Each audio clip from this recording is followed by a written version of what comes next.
la Trinité, et avec la question de la Trinité, terminer la théologie, de façon à pouvoir aborder, enfin la théologie, je veux dire la doctrine de Dieu, pouvoir aborder pendant l'année 87-88 la Christologie, c'est-à-dire l'étude de la personne de Christ. Et cette dernière étude sur la Trinité nous permet de faire justement la transition entre ces deux sujets, puisque en même temps qu'on termine la doctrine de Dieu, eh bien on est obligé de toucher aussi à la doctrine de Christ, donc ce que l'on appelle la Christologie. Nous avions défini ensemble la dernière fois la doctrine, le dogme de la Trinité, étant bien entendu que l'on entend par dogme les interprétations qui définissent la doctrine biblique et qui la clôturent, c'est-à-dire qui sont comme autant de garde-fous qui permettent de délimiter le plus exactement possible les limites de la doctrine et par conséquent les limites entre l'orthodoxie, la vérité, et l'hérésie, c'est-à-dire l'erreur. Alors, maintenant la question qui se pose, c'est de savoir comment il faut entendre cette Trinité divine dans la pratique. À ce niveau, il y a deux erreurs qu'il nous faut, qui sont comme deux pôles antagonistes entre lesquels on est amené à naviguer constamment. La première, c'est le trithéisme, c'est-à-dire la foi en trois dieux. C'est notamment ce que les juifs et les musulmans reprochent aux chrétiens de faire. Ils reprochent aux chrétiens d'avoir remplacé le Dieu unique de l'Ancien Testament par trois dieux. Et il faut bien admettre que certaines formulations, tant doctrinales que liturgiques, par exemple dans des cantiques, dans des hymnes, dans des prières, n'ont pas toujours tout à fait échappé à ce danger, à cet écueil-là. Le deuxième écueil dont nous devons nous garder, et qui est l'autre extrême, c'est l'unitarisme, que l'on appelle aussi le sabellianisme, du nom de l'évêque Sabellius, qui, au IIIe siècle de l'Église, prônait cette hérésie, qui a d'ailleurs provoqué par réaction l'arianisme. Nous avons étudié cela en histoire de l'Église, je vous y renvoie. Et l'unitarisme enseigne que le Père, le Fils et le Saint-Esprit sont en quelque sorte trois différentes formes de la manifestation du Dieu unique.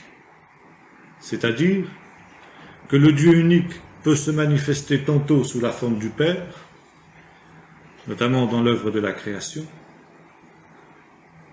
tantôt sous la forme du Fils dans l'œuvre de la rédemption, et enfin sous la forme de l'Esprit. Pour les sabellianistes, le passage de ces différents états évoquerait un peu les différents états que peut prendre l'eau. L'eau, dans sa forme la plus courante liquide, peut aussi, dans certaines conditions, se solidifier, former de la glace, et aussi, dans certaines conditions, se gazéifier pour former de la vapeur d'eau. Ainsi, Dieu pourrait prendre tantôt la forme du Fils, de l'Esprit ou du Fils, selon les différentes conditions, circonstances dans lesquelles il a besoin de se manifester. Cette doctrine, qui a eu son heure de gloire dans les premiers siècles de l'Église, ainsi que nous l'avons vu, ressurgit de temps en temps dans l'histoire de l'Église. Et comme la plupart de ces vieilles hérésies des origines, il n'est pas étonnant de la voir surgir à nouveau de notre temps. Le mouvement de Pentecôte en particulier a eu à faire face à des divisions extrêmement profondes au début du siècle à cause de cette doctrine.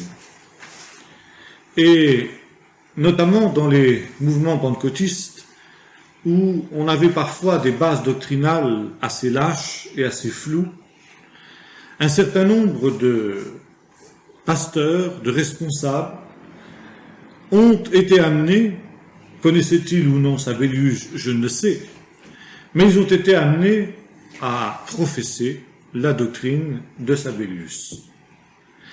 Et ce mouvement, qui s'est surtout développé aux États-Unis et plus encore au Canada, dans les années 20-30 de notre siècle, on pourrait dire qu'il a provoqué d'abord de très très profondes divisions au sein du mouvement de Pentecôte, et deuxièmement, il a bloqué l'expansion du réveil. Le réveil de Pentecôte, qui dans l'Amérique du Nord se répandait comme une traînée de poudre, à partir du moment où il y a eu cette querelle doctrinale qui a été introduite en quelque sorte par Satan, par l'ennemi, eh bien, a fait en sorte que l'évangélisation, la progression du mouvement a été totalement stérilisée. Le mouvement Pentecôte s'est cassé, et il y a eu d'un côté les trinitaires, et de l'autre côté les unitariens. Il existe aux États-Unis et au Canada des unions d'églises qui aujourd'hui encore prônent la doctrine unitariste que ces tenants appellent Jésus seul. Et ils affirment que le nom de Dieu, en fin de compte, n'est autre que Jésus. Et cela se manifeste aussi pour eux dans la formule du baptême.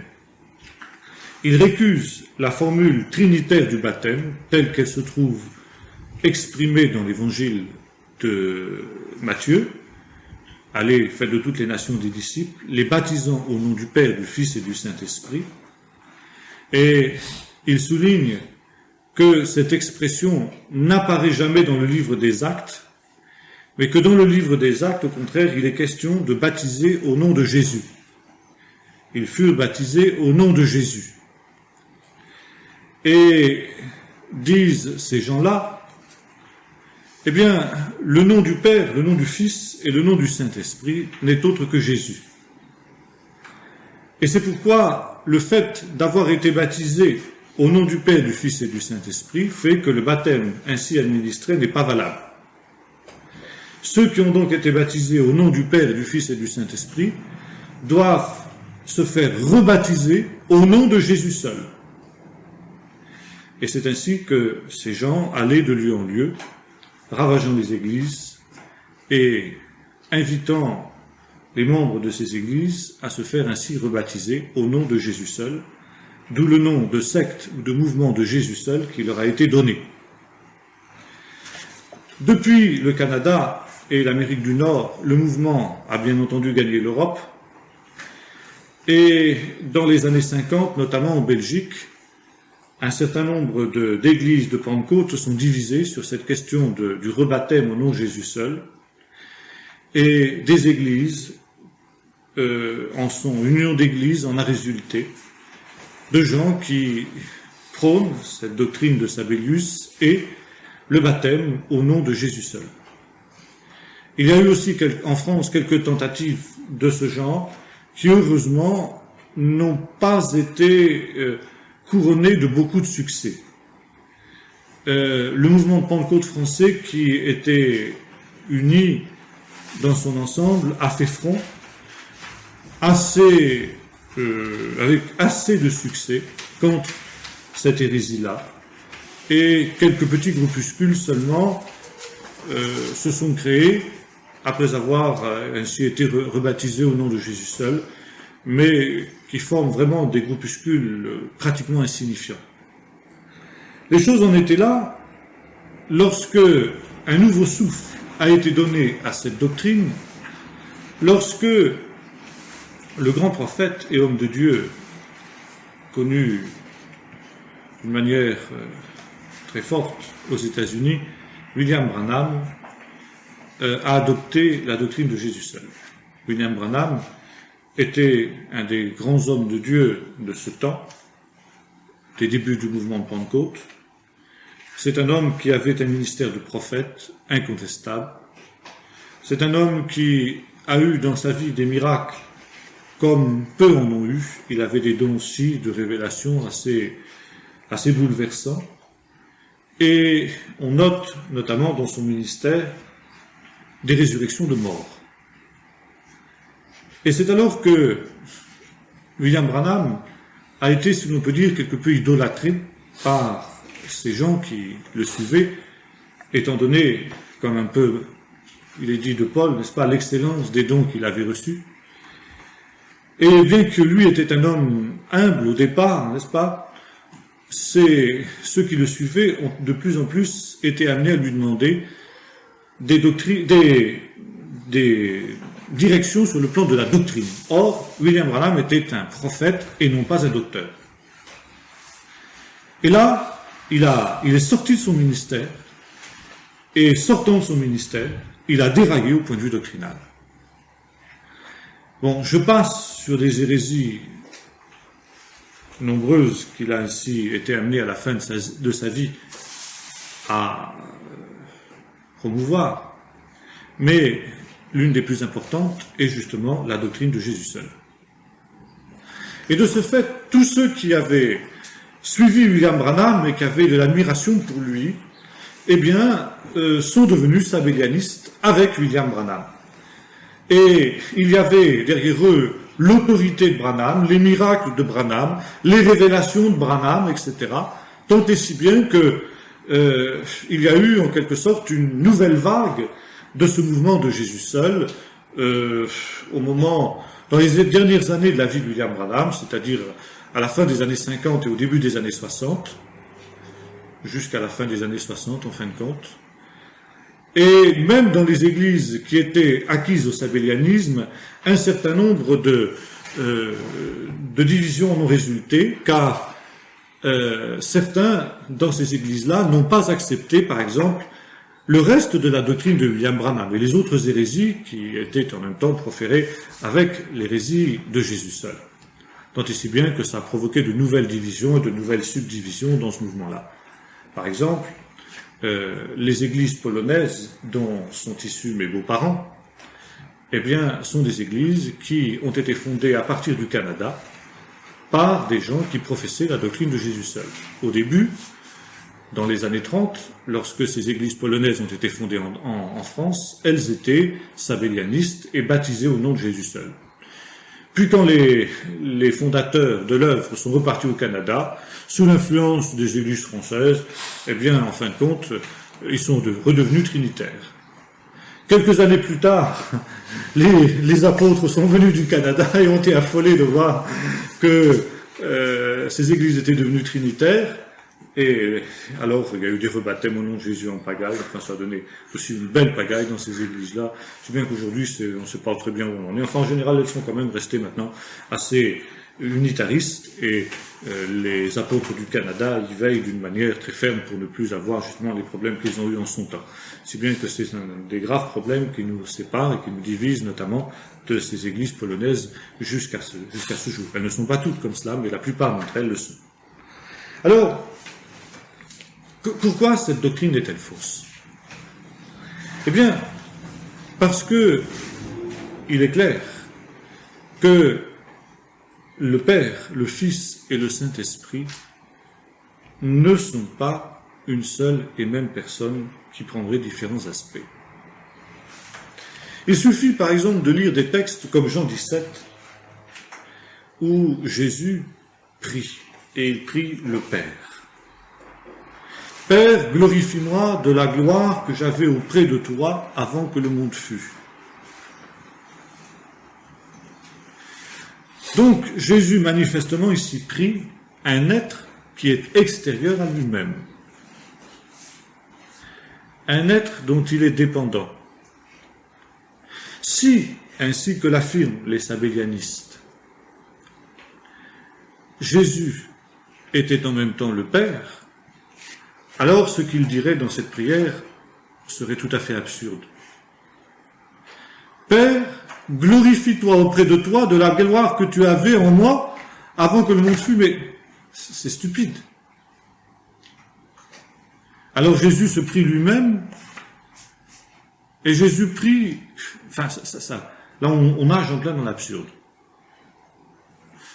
Il est clair, pour toute exégèse sérieuse des évangiles, et notamment de l'évangile de Jean, qui est l'évangile le plus trinitaire qui soit, n'est-ce pas? Il est clair que le Père et le Fils, bien qu'ils soient unis, sont des personnes différentes. Bien sûr, les tenants de Jésus seul privilégient des textes comme celui que Jésus proclame à ses disciples: si quelqu'un croit en moi, le Père et moi-même, nous viendrons en lui, nous te ferons notre demeure en lui. Ne crois-tu pas que je suis dans le Père et que le Père est en moi, dit Jésus à Thomas, etc. Mais il ne faut pas non plus séparer les textes et privilégier des textes. C'est toujours ainsi que l'on tombe dans des hérésies, quand on ne prend qu'une seule série de textes et qu'on ne voit pas l'ensemble de la doctrine. S'il est vrai que ces textes-là soulignent une union profonde entre le Père et le Fils, les autres textes que nous évoquions tout à l'heure, n'est-ce pas, montrent manifestement que le Père et le Fils sont des personnes distinctes, bien que fortement unies.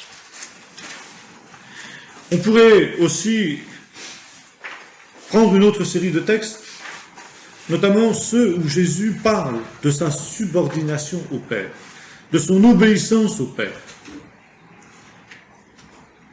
Si le Père et le Fils étaient une seule et même personne, comment Jésus pourrait-il être soumis au Père s'il était lui-même le Père? Comment pouvez-vous dire que vous êtes soumis à quelqu'un si vous ne faites que votre propre volonté? Donc si Jésus et le Père étaient une même personne, alors Jésus n'aurait d'autre inspiration que sa propre volonté. Or, il dit exactement le contraire. Je fais toujours ce qui lui est agréable au Père. Alors là, à nouveau, nous sommes dans l'absurde. La doctrine sabellianiste ici aboutit à une absurdité, à une contradiction dans les termes. Or, un des principes de toute recherche de la vérité, un principe de toute logique, c'est que une chose et son contraire ne peuvent pas être vrais en même temps. Ça, c'est un principe de logique. On ne peut pas déclarer vrai une chose et son contraire. Ou bien une réalité est blanche, ou bien elle est noire. Mais elle ne peut pas être à la fois noire et blanche. Ou bien Jésus est soumis à une personne qui est extérieure à lui, ou bien il n'est soumis à personne, s'il est cette même personne-là. C'est une question de logique. Même chose en ce qui concerne le texte où Jésus parle de sa méconnaissance de la date de son retour. Quand les disciples lui demandent, ça arrivera la fin du monde, Jésus dit: pour ce qui est des temps et des moments, personne ne le sait, ni les anges de Dieu, ni même le Fils, mais le Père seul. Donc Jésus ici manifeste d'une manière absolument nette et claire que, en tant que Fils de Dieu, il y a des réalités qui lui échappent. Alors, quand nous faisons la Christologie, nous avons l'occasion de voir s'il s'agit de réalités qui lui échappent dans son incarnation ou dans sa connaissance éternelle. Ça, c'est un autre problème. Mais en tout cas, ce qui est clair ici, c'est que si on s'en tient strictement au texte, Jésus manifeste à nouveau une distance entre lui et le Père. Il y a des choses que le Père sait et que lui, le Fils, ne sait pas. Donc, comment le Père et le Fils pourraient-ils être une même et seule personne confondue sous plusieurs aspects? Et enfin, autre objection, si Jésus était à la fois le Père et le Saint-Esprit, alors il y a un autre problème qui se pose. Car Dieu est non seulement le créateur de l'univers, mais Dieu est aussi celui qui le soutient. Il est celui qui, en lui, dira l'apôtre Paul, nous avons le mouvement et l'être. C'est lui qui soutient toutes choses par sa droite toute puissante. Et c'est en lui que tout subsiste, disent les êtres vivants dans le chapitre 5 du livre de l'Apocalypse. Si donc le Père et le Fils sont une seule et même personne, alors on comprend de plus en plus mal ce qui s'est passé sur la croix. Quand Jésus s'est écrié « Mon Dieu, pourquoi m'as-tu abandonné ?» Dieu abandonnant Dieu. Mais où était Dieu à ce moment-là? Alors à ce moment-là, on retombe dans l'hérésie docétiste. Dieu a abandonné l'homme Jésus. Et on est en plein dans les problèmes de christologie que nous sommes en train d'étudier en histoire de l'Église. Mais même comme ça ne résout pas le problème. Car comment Dieu pouvait-il à ce moment-là soutenir le monde? Comment le monde pouvait-il continuer à subsister dans ce moment où le Fils de Dieu, ou Dieu, puisque Jésus est Dieu, est l'unique Dieu pour les unitariens?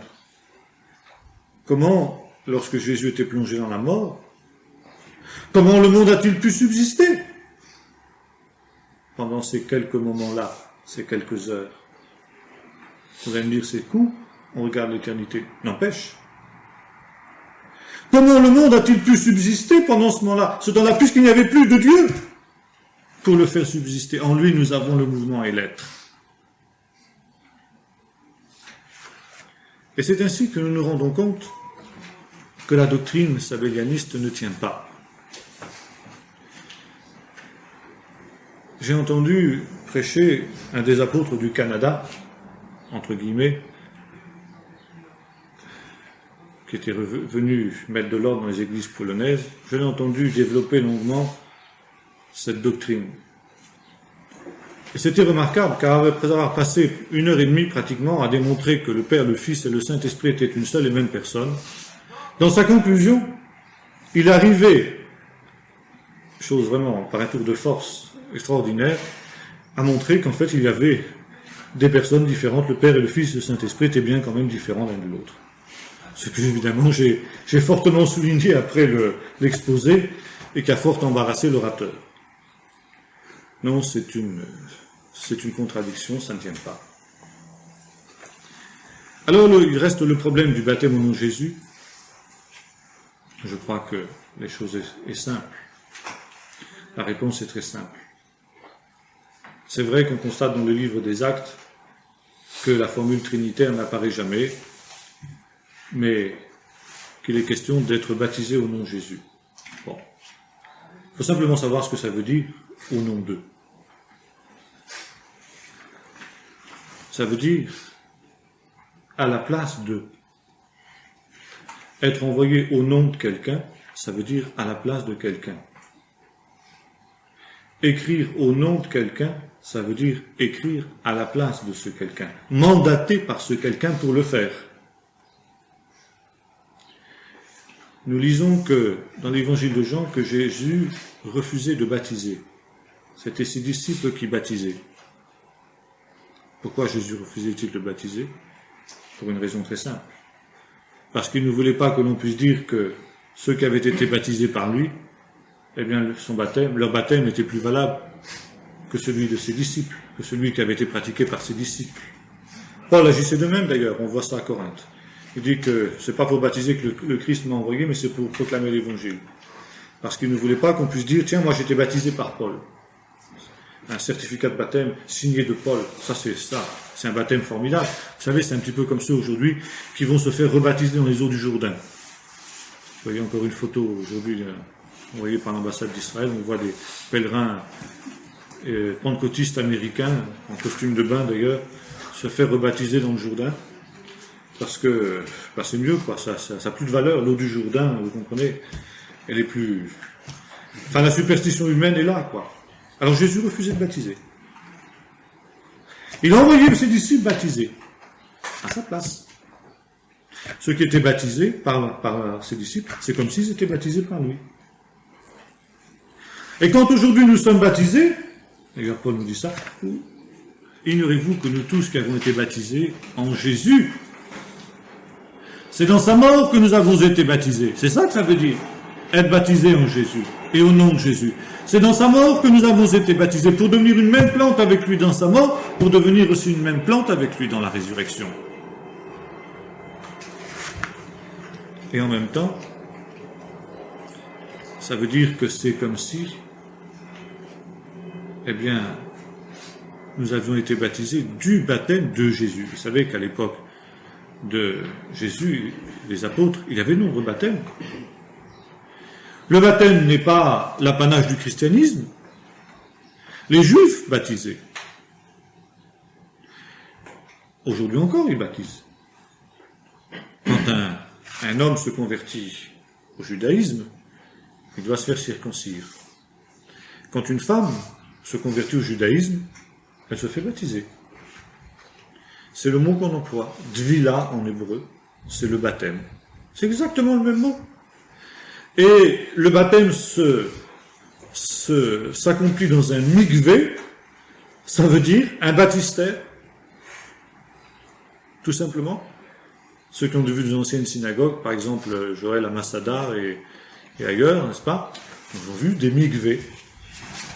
C'est un baptistère, exactement la même chose que ce qu'on a en bas. On sait aussi que les Esséniens baptisaient, les gens de la secte de la mer Morte. L'Ancien Testament faisait obligation, quand on avait contracté une impureté rituelle, celui qui touchera un cadavre sera impur jusqu'au soir, et il lavera son corps dans l'eau, et puis il sera pur. Bon, le judaïsme avait interprété cela en disant, bien, il lavera son corps dans l'eau, mais il descendra dans le mikvé. Dans chaque synagogue, aujourd'hui, vous avez un mikvé.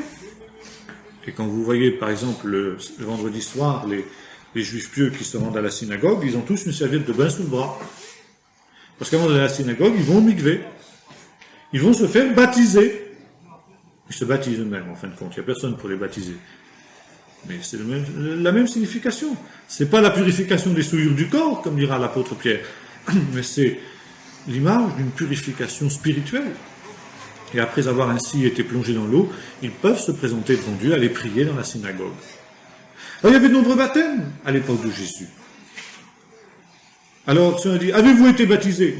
De quel baptême?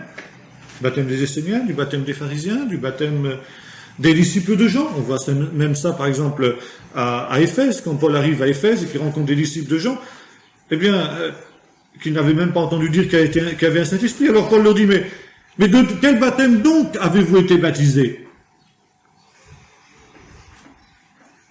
Ah ben, du baptême de Jean. Donc, c'est qu'il y avait une différence qui était faite entre le baptême de Jean et pas le baptême de Jésus, parce que Jésus n'avait pas baptisé. On ne pouvait pas parler du baptême de Jésus. Qu'est-ce qu'on disait? Le baptême au nom de Jésus. Voilà. D'où l'expression du livre des Actes. On parlait du baptême au nom de Jésus pour différencier ce baptême des autres baptêmes. Du baptême des Esséniens, du baptême des pharisiens, du baptême des disciples de Jean.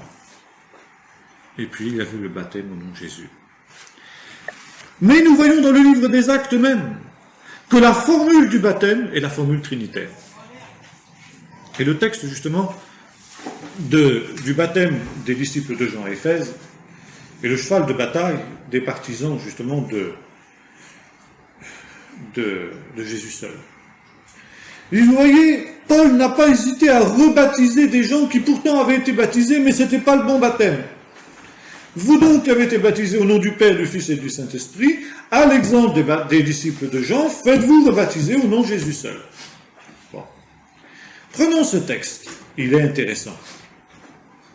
On va le relire parce que je crois que là, il faut poser chaque mot, et même plus que chaque mot. C'est dans le chapitre 19. Pendant qu'Apollos était à Corinthe, après... Pardon, oui, c'est ça, c'est bien là. Paul, après avoir traversé les hauteurs du territoire, se rendit à Éphèse. Il rencontra quelques disciples et il leur dit « Avez-vous reçu l'Esprit Saint quand vous avez cru ?» Ils lui répondirent « Nous n'avons même pas entendu dire qu'il y ait un Esprit Saint. » Il dit « Quel baptême avez-vous donc reçu ?» Ils répondirent « Le baptême de Jean. » Alors Paul dit « Jean a baptisé du baptême de repentance. Il disait au peuple de croire en celui qui venait après lui, c'est-à-dire en Jésus. » Sur ces paroles, ils furent baptisés au nom du Seigneur Jésus. Paul leur imposa les mains, et le Saint-Esprit vint sur eux, se mirent à parler en langue et à prophétiser. Ces hommes étaient environ nombre de 12. Bon, alors voyez-vous, l'usage qu'en font immédiatement les partisans de Jésus seul, qui disent, eh bien, sur ces paroles, ils furent baptisés au nom du Seigneur Jésus. Donc vous avez été baptisés au nom du Père, du Fils et du Saint-Esprit. Votre baptême n'est pas valable. Faites-vous rebaptiser au nom du Seigneur de Jésus, comme l'ont été ces gens sur l'exhortation de Paul. Seulement, quand on regarde un petit peu plus près ce texte, on se rend compte qu'il veut dire exactement le contraire de ce que ces gens-là veulent dire. Car reprenons un petit peu ce qui nous est dit. Paul trouve des gens qui sont des croyants, et il leur pose la question, à des gens qui sont donc nés nouveaux, « Avez-vous reçu l'Esprit Saint quand vous avez cru ?» Donc le baptême du Saint-Esprit. C'était la question que Paul posait à ceux qui avaient cru. C'était la démarche normale. Après avoir cru, c'est normal qu'on reçoive le baptême du Saint-Esprit. Ils lui répondirent, nous n'avons même pas entendu dire qu'il y ait un Saint-Esprit. Et ça, c'est très important. Ils n'ont même pas entendu dire qu'il y avait un Saint-Esprit. Ça veut dire que l'existence et la réalité de l'Esprit Saint est un mystère pour eux. Et cette réponse entraîne une autre question de la part de Paul, qui est soulignée ici par le donc. Mais, dit Paul, vous ne savez pas qu'il y a un Saint-Esprit? Mais alors, de quel baptême avez-vous été baptisés? Et ça amène Paul à se poser la question de quel baptême ils ont été baptisés. Pourquoi? Parce que la formule du baptême, c'est la formule trinitaire, au nom du Père, du Fils et du Saint-Esprit. Et même si ces gens n'avaient pas été encore baptisés du Saint-Esprit, ayant été baptisés au nom du Seigneur Jésus, ils devraient avoir entendu parler du Saint-Esprit parce que, dans la formule du baptême, il est mentionné. Leur ignorance totale dans ce domaine montre qu'ils n'ont pas été baptisés du véritable baptême. Parce que dans le véritable baptême, la formule est trinitaire, au nom du Père, du Fils et du Saint-Esprit. Et si ces gens avaient été baptisés du véritable baptême, ils auraient eu au moins connaissance qu'il y avait un Saint-Esprit, ce qui n'était pas leur cas. Et c'est pourquoi Paul les baptise maintenant du véritable baptême. Alors, voyez-vous, ce texte-là, qui est le cheval de bataille de ces gens-là, en fin de compte, se retourne contre eux. Et ça, c'est imparable. Il y a une logique dans ce texte. Si Paul leur pose la question du baptême, quand il leur dit qu'ils n'ont pas entendu parler de l'existence du Saint-Esprit, c'est qu'il y a une raison. C'est que le Saint-Esprit a à voir d'une manière ou d'une autre avec le baptême chrétien. Et le minimum dans ce domaine-là, le minimum que ces gens-là n'ont même pas, c'est que le nom du Saint-Esprit est invoqué sur le nouveau baptisé. Et c'est justement ça qui fait la différence entre le baptême de Jean et le baptême chrétien. Dans le baptême de Jean, l'Esprit Saint n'était pas invoqué. Parce que Jean disait, il vient après moi, celui qui est plus puissant que moi. Lui, il vous baptisera dans le Saint-Esprit. Dans la mesure où il est question ici du Saint-Esprit, c'est bien la preuve que la formule du baptême est bien la formule trinitaire, au nom du Père, du Fils et du Saint-Esprit. Cette histoire, j'insiste un peu là-dessus parce que périodiquement ça ressurgit.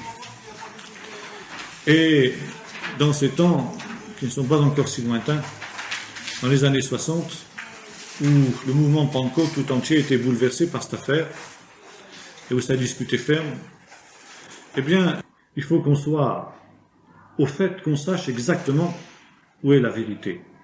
Vous allez me dire, une formule est-elle importante? Oui, une formule est importante. Parce que quand on invoque le nom de Dieu, comme il est dit, tu ne prendras pas le nom de l'Éternel, ton Dieu, en vain, Dieu répond. Dieu répond. Et le Père, le Fils et le Saint-Esprit sont vraiment à l'œuvre lorsqu'une personne est baptisée dans la vie de ce quelqu'un-là.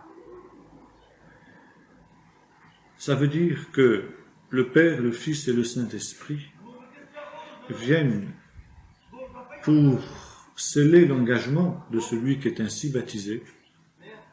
Et puis le Père, le Fils et le Saint-Esprit vont ensemble collaborer pour aider cette personne à marcher dans la vie nouvelle qui s'ouvre devant lui. Et c'est pourquoi réduire cela au seul nom de Jésus, c'est une hérésie. C'est une hérésie majeure. Et c'est une hérésie aussi parce que, justement, là, on oublie un autre point sur lequel il nous faut arriver maintenant, c'est le problème des relations entre le Père et le Fils. On avait terminé là-dessus la dernière fois, si vous vous souvenez, mais c'est un problème essentiel. C'est un problème aussi, vous savez, qui était au centre, en fin de compte, du concile de Nicée, et qui a amené, finalement, la formule de Nicée, le terme homoiousos, consubstantiel au Père, le Fils, et de même substance, de même nature que le Père. Bon, là, pleinement d'accord. Il est d'essence, il est de nature divine comme le Père. D'accord. Seulement, là, on revient justement à la formule que nous avions évoquée la dernière fois, qui est la formule d'Athanase. Je vous la rappelle. Le Père est Dieu, le Fils est Dieu, le Saint-Esprit est Dieu. Et pourtant, il n'y a pas trois dieux, mais un. Ça, pleinement d'accord. La divinité du Père, du Fils et du Saint-Esprit. Un en gloire, égaux en majesté et en gloire et coéternel. Dans cette Trinité, nul n'était avant l'autre, nul n'est plus grand ni moindre, mais les trois personnes sont éternelles ensemble et égales. Voilà, alors qu'est-ce que vous pensez de cette formulation maintenant?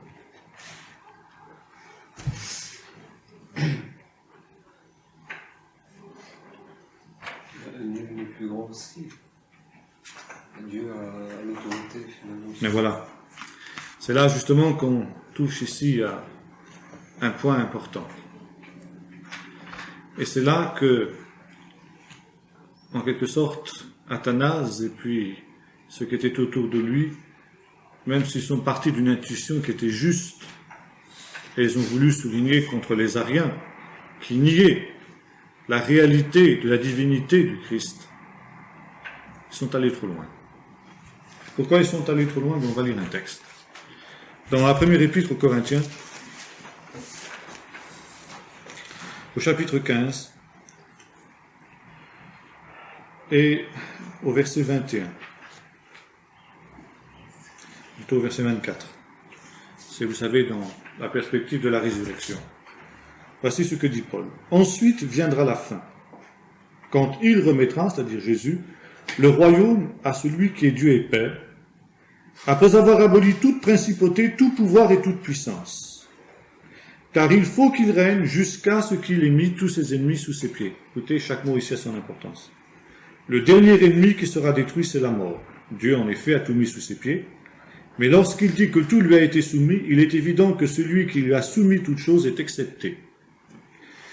Et voilà maintenant la phrase importante, le verset important. Et lorsque toutes choses lui seront soumises, alors le Fils lui-même sera soumis à celui qui lui a soumis toutes choses, afin que Dieu soit tout en tous. Je relis ce verset. Lorsque toutes choses lui seront soumises, alors le Fils lui-même sera soumis à celui qui lui a soumis toutes choses, c'est-à-dire à Dieu, afin que Dieu soit tout en tous. Bon. Alors, avant d'aborder ce texte, les théologiens qui prônent l'égalité absolue du Père et du Fils affirment que les textes nombreux qui, dans les évangiles, parlent de la subordination du Fils au Père, ne s'applique au Fils que dans son incarnation. Parce que, dans son incarnation, le Fils s'humilie. Il prend la forme d'un serviteur, selon ce qui est écrit dans Philippiens 2, et ce faisant, il s'abaisse. D'où les textes que nous évoquions tout à l'heure. Le Fils ne fait rien de lui-même, mais tout ce qu'il va faire au Père, il le fait. Non pas ma volonté, mais ce que tu veux. Le Fils ne connaît ni le jour ni l'heure de son retour, mais le Père seul. Bon. Indiscutablement, ce sont là des textes qui manifestent une subordination du Fils au Père. Ça, tous les théologiens l'admettent. Bon, j'ai cité quelques textes, on pourrait en trouver bien d'autres, il suffit de prendre une concordance. Mais, disent ces théologiens-là, la subordination du Fils au Père ne joue que dans le cadre de l'incarnation. Avant l'incarnation, il y avait égalité complète entre le Père et le Fils.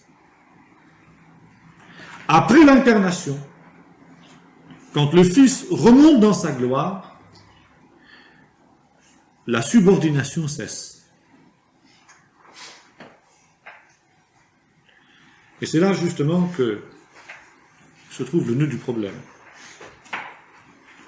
La subordination du Fils au Père joue-t-elle effectivement seulement dans l'incarnation? Le texte des Corinthiens que nous avons lu tout à l'heure répond, je crois, d'une manière péremptoire, non.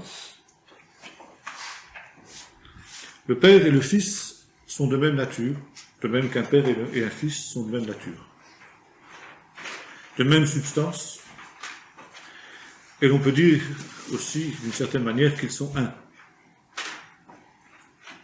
Mais il est bien évident qu'il y a une prééminence du Père sur le Fils. Ça ne veut pas dire que le Fils, en quelque sorte, est moindre que le Père au point de vue nature ou quoi que ce soit, mais il y a une prééminence, c'est tout. Et il est juste, il est normal qu'un fils soit soumis à son père. Et dans le contexte biblique, c'est encore beaucoup plus évident, beaucoup plus fort que dans nos cultures, surtout notre culture moderne. Et la Bible n'emploie pas des mots au tort à travers. Si la Bible emploie le mot de fils pour parler de Jésus et de père pour parler de Dieu, c'est qu'il y a entre le père et le fils une relation de père à fils et de fils à père. Ça veut dire une position de prééminence de la part du père, et on pourrait dire une position de révérence de la part du fils. Si on préfère le mot révérence au mot subordination. Mais c'est pourtant le mot que emploie Paul. C'est un autre effort. Le Fils lui-même, dans l'éternité, sera soumis à celui qui lui a soumis toutes choses. Quand il aura accompli pleinement l'œuvre de la rédemption, en détruisant le dernier ennemi, la mort. Il y aura une éternelle soumission du Fils au Père. C'est clair. Et je crois que là, il est difficile d'admettre le point de vue de ceux qui pensent autrement, de ceux qui pensent, comme Athanase, à cette égalité totale du Fils et du Père. Maintenant, il y a un autre point aussi qui va dans le même sens. C'est qu'il nous faut faire aussi très très attention au vocabulaire qu'emploie la Bible. Encore une fois, rien n'est laissé au hasard, et notamment dans ces réalités si profondes. Les apôtres et les auteurs sacrés font très attention aux mots qu'ils emploient. Il y a des formules trinitaires nombreuses dans le Nouveau Testament, dans les épîtres de Paul, dans les épîtres des autres apôtres également. Mais jamais vous ne trouverez l'expression Dieu le Fils ou Jésus Dieu. Jésus est toujours qualifié de Fils de Dieu, jamais de Dieu tout seul. Il y a une autre expression qui est souvent employée pour parler de Jésus, c'est le mot Seigneur. La grâce et la paix vous sont données de la part de Dieu notre Père et de Jésus-Christ notre Seigneur. C'est pas simplement pour une raison de non-répétition, c'est parce que ça veut dire quelque chose. Le Père est Dieu. Le Fils est de nature divine, mais il n'existe pas en tant que Dieu, indépendamment du Père. Il est de nature divine, c'est indiscutable, mais il n'a pas une existence divine autonome en dehors du Père. Et le mot Seigneur est fort bien choisi pour cela, parce qu'il évoque les deux réalités. Seigneur, c'est le mot qui, vous savez, que les Juifs, quand on rencontre le nom de Dieu, que Segonde, par exemple, nous avons pris ça avec la colombe, traduit par l'Éternel, le nom imprononçable, que on a parfois vocalisé sous le terme de Jéhovah ou sous le terme de Yahvé, ce nom en fait qu'on ne peut pas prononcer, ce n'est ni l'un ni l'autre. Jusque maintenant, personne ne sait comment ce nom-là se prononce. La prononciation du nom de Dieu a été perdue au retour de l'exil, parce que le nom de Dieu est trop saint, et personne n'est digne aujourd'hui de prononcer le nom de Dieu. Alors quand on rencontre ce nom-là dans la lecture de la Bible, la lecture publique de la Bible, l'Ancien Testament, les Juifs remplacent jusqu'à aujourd'hui cette expression par Adonai, ça veut dire le Seigneur. Et quand on a fait la traduction de l'Ancien Testament en grec, dans ce qu'on appelle la version des 70, eh bien, chaque fois qu'ils ont trouvé le nom de Dieu, les 4 lettres sacrées, les traducteurs de la Bible en grec ont introduit le mot Kyrios, ce qui signifie en grec le Seigneur. Donc, ils ont repris la manière de faire des Juifs, et ils ont traduit en grec l'Adonai des Juifs.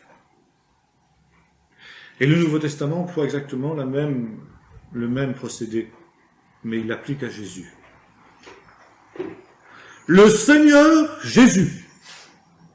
Et c'est constamment le titre qui lui est donné. Le Seigneur Jésus. Et le mot Seigneur, ici, signifie 2 choses. Premièrement, la nature divine sans aucun doute possible du Fils de Dieu, que toute la maison d'Israël sache, dit Pierre le jour de la Pentecôte, que Dieu a fait Sauveur et Seigneur ce Jésus que vous avez crucifié. La résurrection de Jésus manifeste sa seigneurie, c'est-à-dire sa nature divine. Mais en même temps, Jésus, le Seigneur Jésus, d'essence divine, pour reprendre le terme de Nicée qui est consubstantiel au Père, n'est pas autonome dans sa divinité par rapport au Père. Il tire sa divinité du Père. Et c'est en cela qu'il nous faut prendre garde aussi. Je parlais de cette hymnologie, vous savez, et l'hymnologie parfois est bourrée d'hérésie. Et même, vous savez, dans la manière de prier du peuple de Dieu, lorsque l'on prie Jésus, Jésus, je te prie, etc., etc., je regrette. C'est pas une hérésie très grave, hein. Je le souligne simplement parce qu'on parle ici de la doctrine. Mais nulle part dans le Nouveau Testament, nous ne voyons prier Jésus. Nous voyons les apôtres, nous voyons les premiers chrétiens prier Dieu au nom de Jésus. Ce n'est pas tout à fait la même chose. On prie Dieu au nom de Jésus. Celui qui est à la droite de Dieu. Il est à la droite du trône de Dieu, mais il n'est pas sur le trône de Dieu. Il est à la droite du trône de Dieu. Et c'est ce que nous retrouvons ici dans le texte des Corinthiens. Dans l'éternité, le Fils sera soumis au Père. Éternellement soumis au Père. Alors, voyez-vous, il nous faut faire attention parce qu'autrement, on introduit justement ce trithéisme que nous reprochent notamment les musulmans.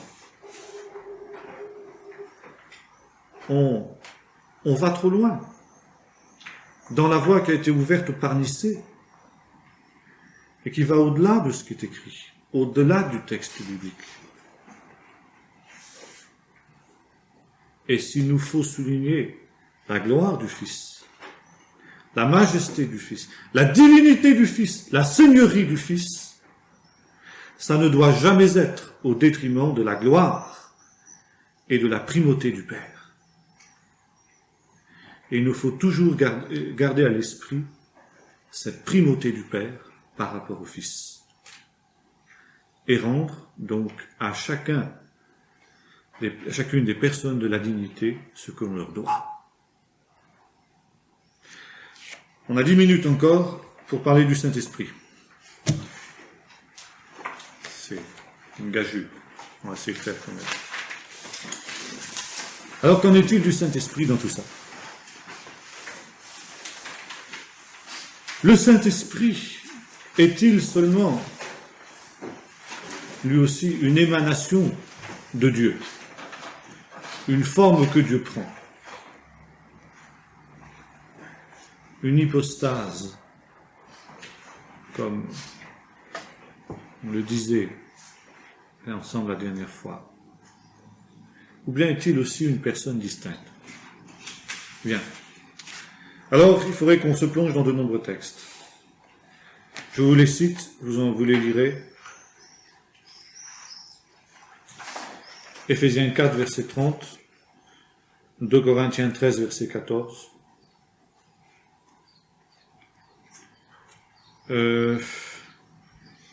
Jean 14, verset 26,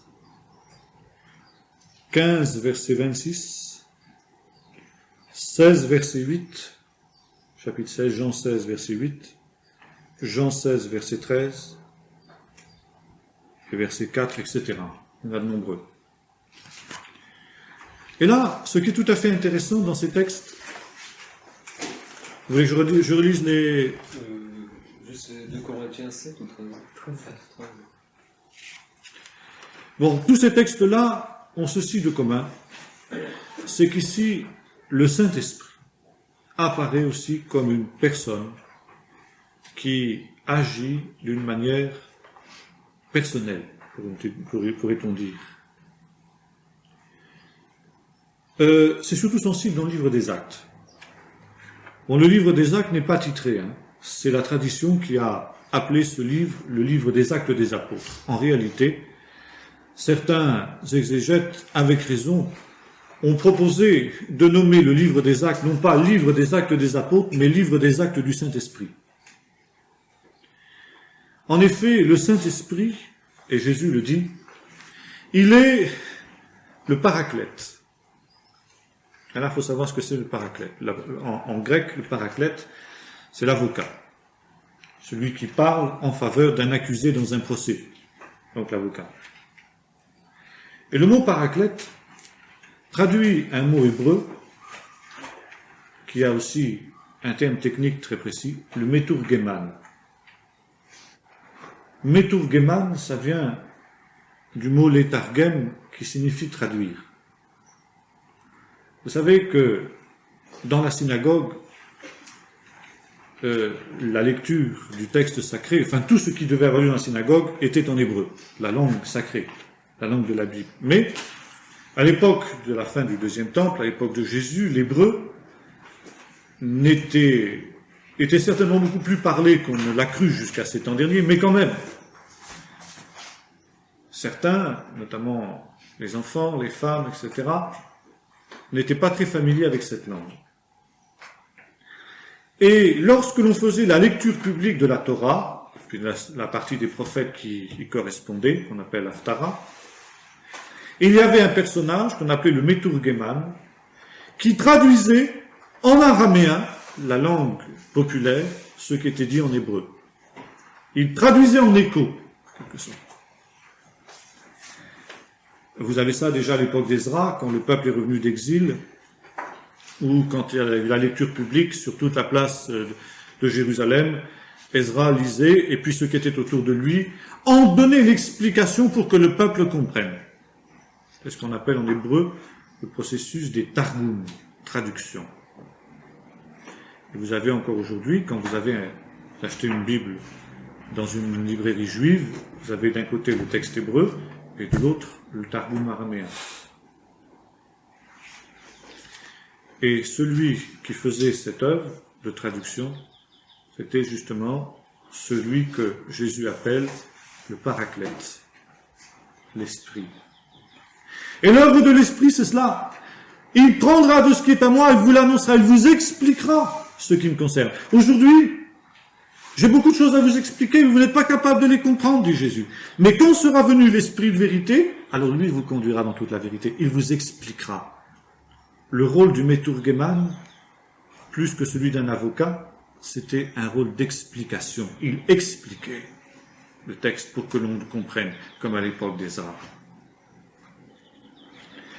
Et le Saint-Esprit apparaît aussi dans ces textes-là comme le vicaire de Jésus. Le vicaire, c'est celui qui se tient à la place d'eux. Il vous est avantageux que je m'en aille, parce que si je ne m'en vais pas, le paraclète ne viendra pas vers vous. Mais quand m'en serai allé, je vous l'enverrai, et il restera toujours avec vous. Jésus est absent, il est remonté vers le Père, mais en même temps, il y a quelqu'un qui tient sa place, qui prend sa place dans la vie et dans le cœur des croyants, et qui poursuit l'œuvre qu'il a commencée. Il poursuit l'œuvre, il intercède pour les croyants, il explique les choses cachées aux croyants, il manifeste les œuvres de Christ dans leur vie, par les dons du Saint-Esprit, les signes et les miracles qui l'accompagnent. Et manifestement, nous avons affaire ici à une personne distincte de Jésus. Pas autonome non plus, mais une personne distincte de Jésus, et qui prend sa place, qui est le substitut de Jésus pendant son absence, au moment où il est remonté vers le Père. Et dans le livre des Actes, cette présence de l'Esprit est particulièrement importante. Et c'est ainsi que le Saint-Esprit prend de nombreuses initiatives dans le livre des Actes. Il conseille, par exemple. Il ressent un certain nombre de choses. Il peut être attristé. Il peut au contraire être réjoui. Il commande. Il interdit. Il enseigne. Il établit des ministères. Et il accomplit une de ses missions essentielles, il console. Il console les croyants de l'absence de Jésus, justement. Il donne la vie, il ressuscite. Des textes, 1 Corinthiens 2, verset 1, Éphésiens 4, verset 30, Acte 8, verset 29, Acte 16, verset 6, Jean 4, verset 26, Acte 20, verset 28, Acte 9, verset 31, Matthieu 1, verset 20, Jean 3, verset 5, Romains 1, verset 4, etc. Parce que là, on en trouve à l'appel des textes. Et alors, ce qui est tout à fait intéressant, c'est que ici, dans la grammaire grecque, le Saint-Esprit est toujours employé avec le pronom personnel. Vous savez, c'est comme en anglais, le grec, n'est-ce pas, Armel? Il y a un neutre. Hein? Si le Saint-Esprit n'était pas une personne, c'est le neutre qui serait employé. Or, c'est toujours un pronom personnel qui est employé en ce qui concerne l'esprit. Donc il s'agit bien ici d'une personne. Et la personnalité du Saint-Esprit est une des réalités essentielles aussi de l'enseignement du Nouveau Testament. Dernière question à régler.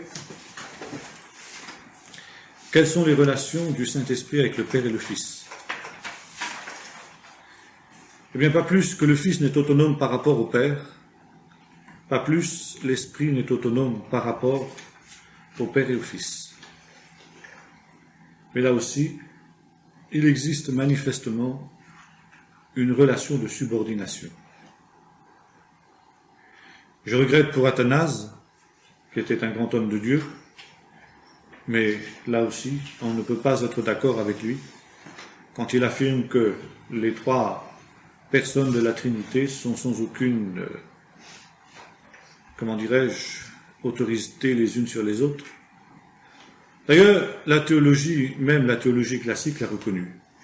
Car là se pose une question grave, grave dans ses conséquences. C'est ce qu'on appelle la question du filioque. C'est une question qui divise l'Église d'Orient et l'Église d'Occident.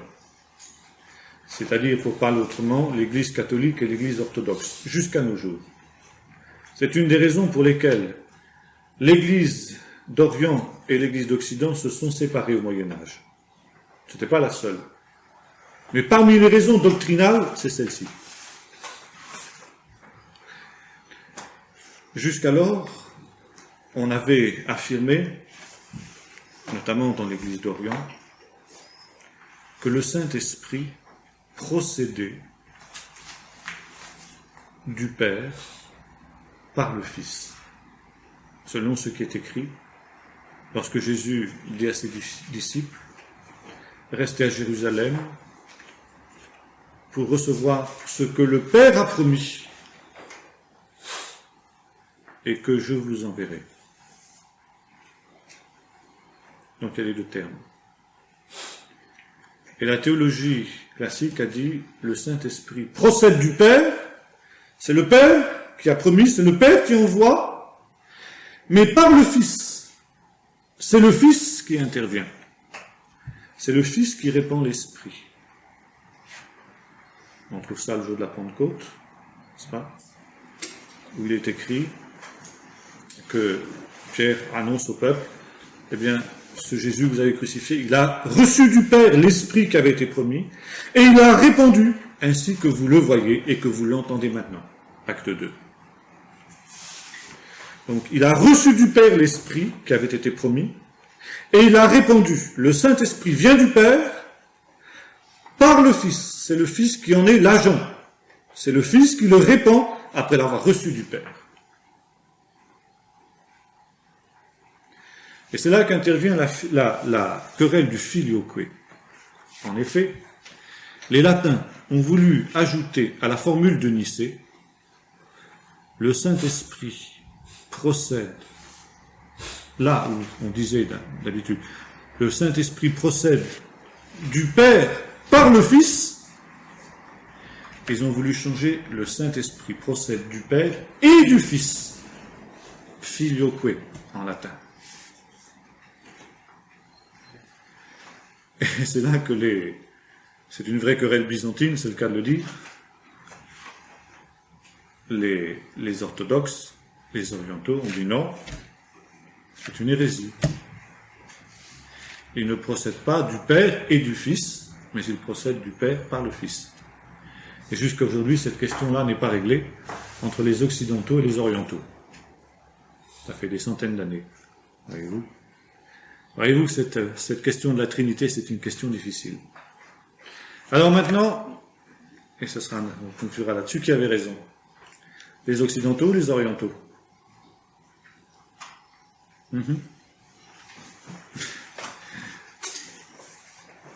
Là, c'était les orientaux. Philippe dit les orientaux. Je veux dire les orientaux aussi. Les orientaux avaient raison. Bien sûr, la nuance n'est pas de taille, parce qu'on peut dire que d'une certaine manière. Le Père et le Fils sont quand même unis dans cette action-là. Dire du Père et du Fils, c'est pas vraiment une hérésie. Mais c'est vrai que la formule orientale est plus exacte. À cause du texte que je citais tout à l'heure, élevé à la droite du Père, il a reçu de lui le Saint-Esprit qui avait été promis, et il l'a répandu comme vous le voyez. Je crois que ça rend assez bien compte, la formule orientale rend assez bien compte de ce texte-là. Mais ceci étant dit, c'est certain que si quelqu'un était prêt à se faire couper en rondelles pour dire que ça procède du Père et du Fils, je ne couperai pas en rondelles pour ça. Ça n'avait pas de problème. Alors voilà, cette question difficile de la Trinité. Bien sûr, on pourrait encore longuement disserter sur ce problème, parce que nous sommes ici vraiment au cœur du mystère chrétien. Et d'aucuns prétendent que c'est précisément une des doctrines qui rend le christianisme si rébarbatif, notamment aux rationalistes occidentaux que nous sommes. Et l'islam en profite. L'islam qui nie le dogme de la Trinité joue là-dessus en disant, eh bien nous, au contraire, nous présentons une doctrine rationnelle contre cette doctrine compliquée du christianisme. Seulement un Dieu dont on pourrait faire le tour, un Dieu que notre raison humaine pourrait embrasser, ne serait plus Dieu. Et lorsque on veut simplifier les choses au maximum, comme le font les musulmans, eh bien on se heurte à des problèmes encore plus insolubles, ainsi que nous l'avons vu, notamment en face de la nature de Dieu, l'amour de Dieu. Et c'est pourquoi les musulmans n'ont pas un Dieu d'amour. Le Dieu des musulmans n'est pas un Dieu d'amour. Et la religion musulmane ignore ce qu'est l'amour. La religion musulmane ignore ce qu'est le pardon. Parce que tout s'ensuit, tout est à l'avenant. Si l'on n'a pas une doctrine juste, les conséquences non plus ne seront pas justes. Il va y avoir, au niveau de la pratique, des déformations profondes. Et c'est pourquoi ce n'est pas une perte de temps que d'étudier la Trinité. Ce n'est pas une question secondaire, uniquement réservée à des théologiens, mais c'est une question essentielle. C'est la pierre de touche de toute vraie foi. C'est la pierre de touche de tout véritable christianisme, n'est-ce pas? C'est la doctrine centrale, parce que de celle-là, en fin de compte, découlent toutes les autres. Voilà, est-ce que vous avez quelques questions à poser maintenant?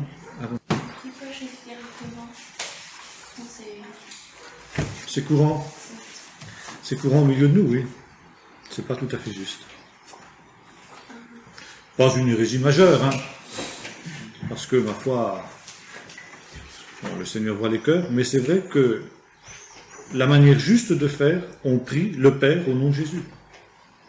Jésus le dit. Tout ce que vous demanderez au Père en mon nom, vous le recevrez. Jésus n'a jamais dit de le prier lui, il a dit de prier le Père.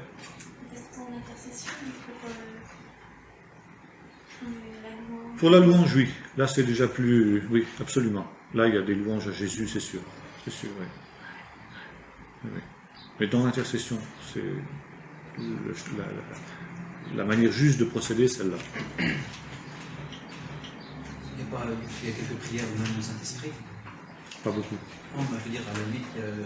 Il y a juste dans Ézéchiel, que je sache, le Saint-Esprit, quand on fera la pneumatologie, c'est un mot que j'aime pas. La pneumatologie, c'est l'étude du Saint-Esprit. Pneuma en grec. Quand on fera de la pneumatologie, donc, on verra que la personne du Saint-Esprit est une des personnes, la personne la plus discrète de la Trinité. Et le Saint-Esprit n'attire pas l'attention sur lui-même, il attire l'attention sur Jésus.